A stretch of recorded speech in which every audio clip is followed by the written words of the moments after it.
est-ce que tu as déjà eu des suicides vraiment de gens qui étaient nuls? L'inverse de ce que tu me dis depuis tout à l'heure, ou quelqu'un qui s'est raté mais qui a réussi. Est-ce que tu as déjà eu des gens qui ont vraiment pris des trucs de boucher, qui ont fait n'importe quoi? Ah, j'en ai eu un qui était splendide. Il a pris une carabine de chasse. Carabine de chasse, c'est connu pour te tuer sans grande difficulté. Il l'a mise ici. Sous le menton? Sous le menton, mais il l'a mis dans le... T'as un sens pour la mettre, avec la détente vers toi. Si tu la mets dans l'autre sens, l'axe de ton tir change, tu vois. Si tu la mets tournée vers toi avec la détente vers toi, l'axe de ton tir, il va vers le sommet du crâne. Si par contre tu la mets dans l'autre sens, l'axe de ton tir, il va comme ça.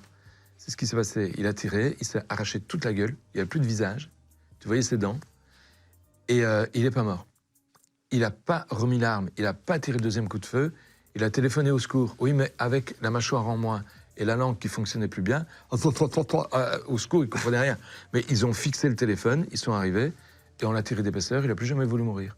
Mais il mange avec une paille pour le reste de ses jours, quoi, parce qu'il manque vraiment... Toi, tu l'as vu, ce mec-là? Oui, je l'ai vu. Il manque toute cette partie-là, quoi, tout ça est parti. Il s'est arraché le visage. Il y a une balle qui est allée aussi perforer son globe oculaire, donc il est aveugle d'un œil.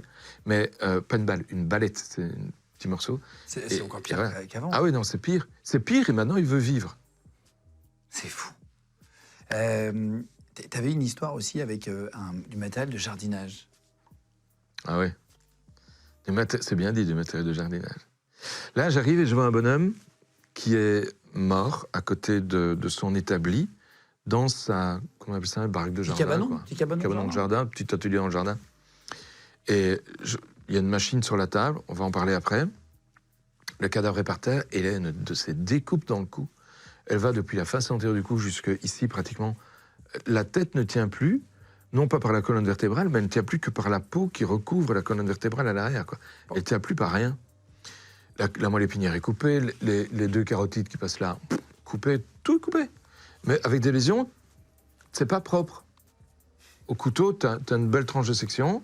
Là, c'est déchiré, c'est un petit peu arraché, etc. Je me dis, charcuté, quoi. Qu'est-ce qui a pu faire ça?